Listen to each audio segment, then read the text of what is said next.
Hey guys, how are you? Welcome back to my channel, The Fallen Pages. Today's book is The Fifth Mountain by Paulo Coelho.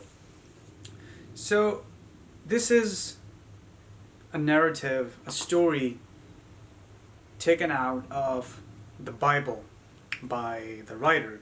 And this novel explores themes of faith, destiny, and resilience through the biblical story of the prophet Elijah. And set in the ninth century, if I'm not wrong, BCE, the book dramatizes Elijah's journey, capturing his struggles and transformation as he confronts divine will. And also his personal sufferings are also mentioned in the book, and the power of perseverance. The novel is deeply rooted in Abrahamic religious traditions, particularly reflecting narratives from Judaism, Christianity, and Islam, but focusing on the biblical narrative. But the prophet is mentioned in the Bible and also in the Quran, the religion of Islam. So let us begin with what's the summary, the story of the book is that the novel begins with Elijah living in Israel during the reign of King Ahab and Queen Jezebel. And Jezebel, a devout follower of Baal, the god Baal, and orders the execution of all the prophets of the God of Israel. Elijah, being one of them, is commanded by an angel to flee from that place. He takes refuge in the city of Zarephath, where he encounters a widow and her son, who are struggling to survive due to famine. And initially, Elijah is skeptical about his role in God's plan and resents his exile. However, he begins to see his trials as a form of divine guidance, that they're like giving him a focus in his life. When the widow's son falls seriously ill and dies, Elijah prays to God, and it miraculously sort of like brings the child back to life. This moment marks a turning point in Elijah's life, both in Elijah's life and also his widow, and the widow he sort of like lives with, as they recognize the power of faith in their life. Later, the city is caught in war, and Elijah, despite his divine calling, finds himself doubting and questioning God. He climbs the fifth mountain. There's this mountain that is known as the fifth mountain, and it is sort of like a sacred place that symbolizes divine revelation. There he realizes that human beings are co-creators of their destinies, and the suffering is sort of like a part of their spiritual awakening and their journey. His newfound faith gives him strength to return to Israel, where he confronts Ahab and challenges the priests of Baal in a dramatic showdown. Fire descends from heaven, and proving God's supremacy in the story. And Elijah's mission is fulfilled at the end of the novel. So I would like to talk about the characters that are mentioned in the book. Are basically Elijah, who's a prophet, the protagonist, and then comes the widow of Zarephath, the key figure of Elijah's life. She provides him with shelter and gradually becomes a source of love and companionship. Her death marks a pivotal moment in Elijah's spiritual journey, reinforcing the themes of loss and faith. And then comes King Ahab. King Ahab is the ruler of Israel at that time, and whose actions and conflicts with Elijah's motive, the way he thinks, the way he pursues faith. And then comes Jezebel. She's basically the queen who promotes Baal. She's basically a pagan, and she promotes the worship of Baal, the traditions of Baal, and she is basically like one of the most primary adversaries of Elijah's motive. Her presence symbolizes struggle between monotheism and paganism in the book, in the novel, and she actively seeks to eliminate God's prophets. And then there are some certain quotes that I would like to mention.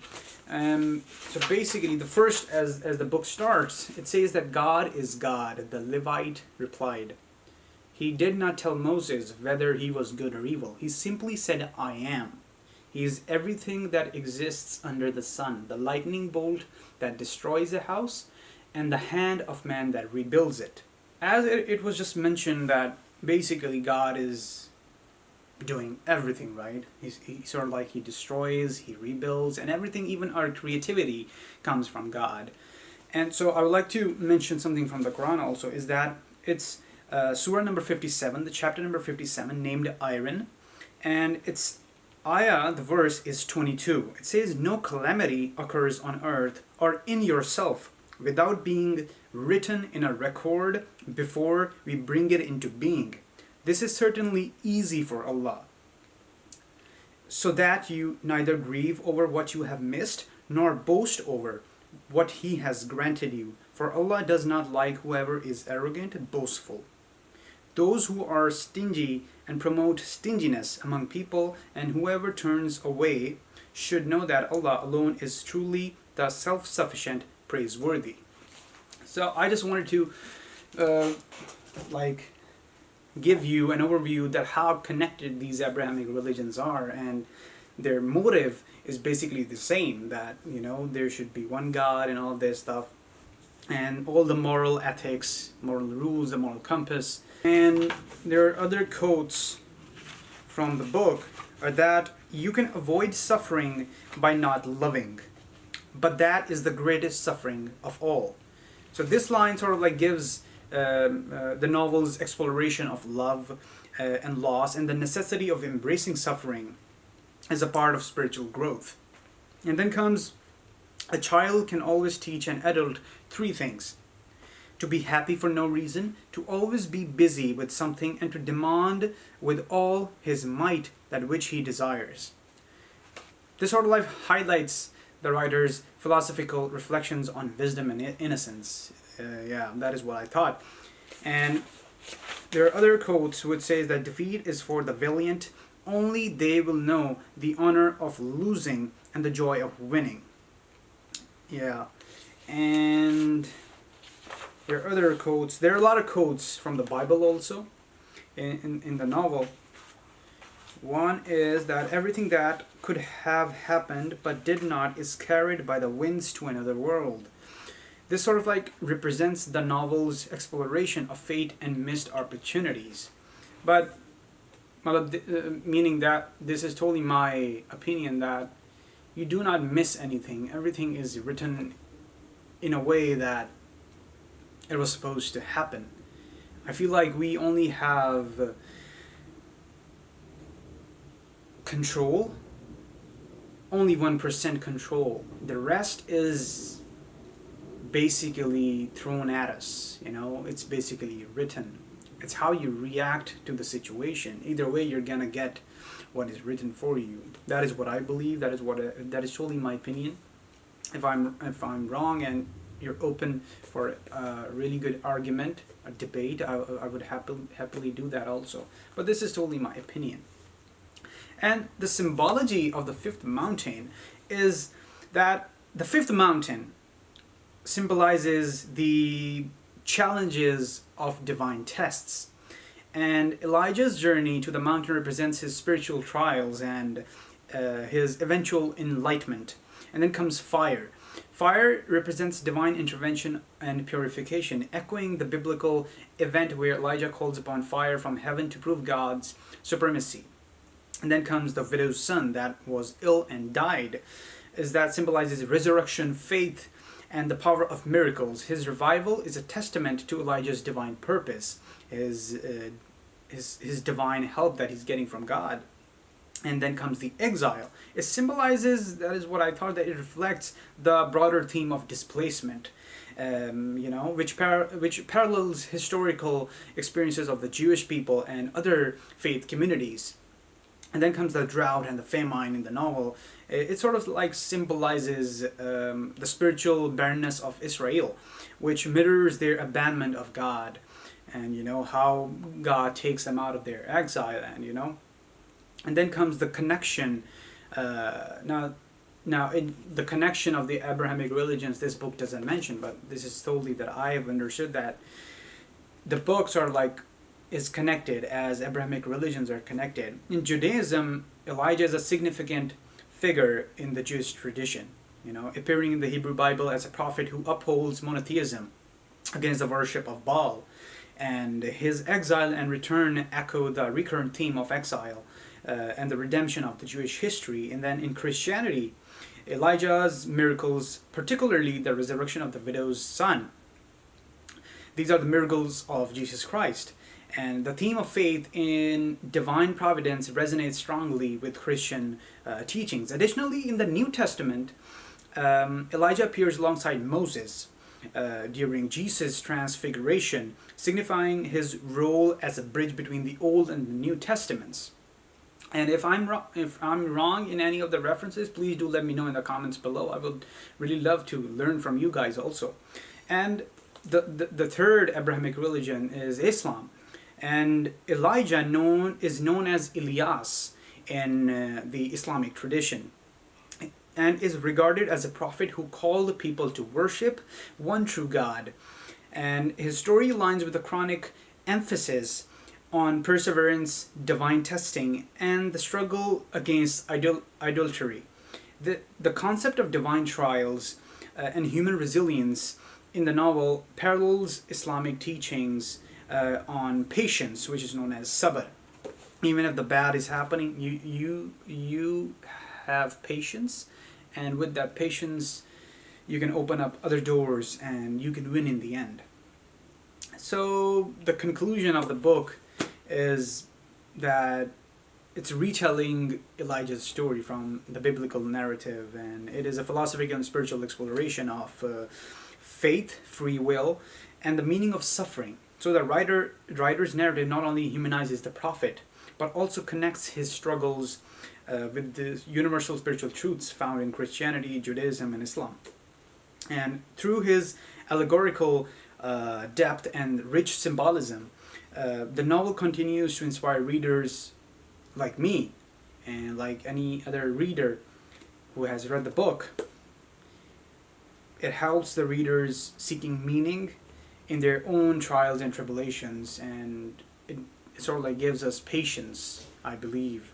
It serves as a reminder that faith and resilience can transform adversity into purpose, making it a timeless and deeply moving work of literature. So now the end of the video, as I do, is that I discuss different quotes, poetry, or anything from other places, religions, culture, traditions, whatsoever. So let's talk about that. So the quote is, "Honor is important only when dealing with honorable men." And it's a quote by Louis L'Amour. So let me just tell you a little bit about the person. He was an American novelist and short story writer, best known for his prolific works in Western genre. His stories often depicted rugged, self-reliant characters navigating the harsh landscapes of the American frontier. And L'Amour was a storyteller on the American West, emphasizing themes of honor, resilience, and justice. His works resonated deeply with readers due to their moral clarity and emphasis on the personal integrity. So the explanation of the understanding of the code is that this code highlights the concept of honor is a reciprocal value sort of a thing. It only holds weight when both parties involve morality and they recognize it and uphold it.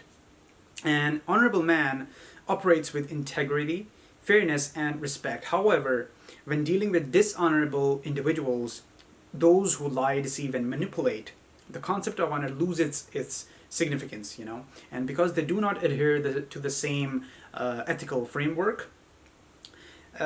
This statement also implies a level of pragmatism, while honor is noble, blindly adhering to it in the presence of dishonorable individuals can lead to one's downfall in the future. Thus, wisdom dictates that one must recognize when honor applies, and when it must be tempered with caution and with strategy. And so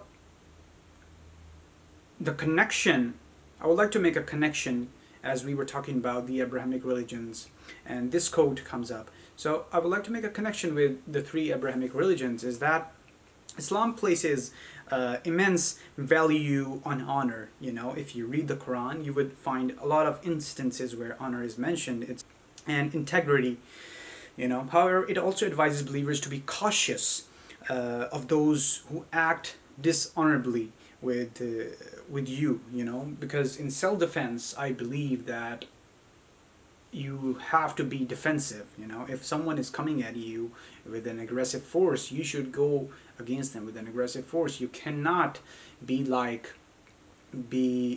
do you say? You cannot read poetry to a man of sword, right? It just doesn't work. And a reference from the Quran is that it's chapter number 8, verse number 27.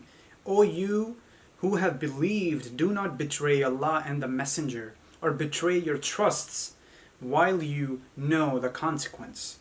So technically, do not break your promises. Do not, betray your trusts. The people the people that have trusted you. If you have some sort of like a promise or a contract, do not break those things. Well, until unless the other person does that, then the contract is in deletion. It's void then. But on your end, you need to show honor, and it is mentioned in all the three Abrahamic religions. So, and also in Christian perspective, Christianity also upholds honor as a central virtue, but acknowledges the need for discernment. Jesus also said, if I'm not wrong, in Matthew 10:16, "Behold, I send you forth as sheep in the midst of wolves. But ye therefore wise as serpents and harmless as doves." This aligns with Lamour's quote, if I'm not wrong. Honor is meaningful among the honorable people, honorable individuals, but when dealing with dishonorable people like wolves and snakes, one must balance righteousness with wisdom. The Bible repeatedly warns against casting pearls before swine, Matthew 7:6, indicating that honor should not be wasted on those who would trample upon it. And to the Jewish perspective, if I'm not wrong, in Judaism, it also stresses honor as a fundamental principle, but acknowledges that dealing with the dishonorable requires strategy. And the Talmud states that if someone comes to kill you, rise and kill him first. It's Sanhedrin 72a. The pronunciation may be wrong, but yeah, it's Sanhedrin 72a. And this reflects the balance between maintaining honor and recognizing when it is necessary to defend oneself against treachery. The story of Jacob, which is Yaqub in the Islamic perspective, and Jacob and Laban in Genesis illustrates this very, very well. Jacob acted honorably, but Laban rapidly deceived him, forcing Jacob to outmaneuver his dishonest father-in-law. So I believe the conclusion to this concept, the concept of honor, is that the Moore Code reflects a universal truth. Honor is only effective when dealing with those who uphold it. This principle aligns with Islamic, Christian, and Judaism teachings, which all emphasize the value of honor while recognizing the necessity of wisdom and pragmatism. When dealing with dishonorable individuals, the balance between righteousness and strategy is a timeless lesson found in both religious and philosophical thought. So I guess, yeah, guys, that is it. If you guys like the book, if you guys like the quotes, the poetry that I mentioned at the end of the book, and how I can make my videos better, please do leave that in the comments below. I would really need that. And yeah, I guess this is it. See you next time. Have a good day, guys.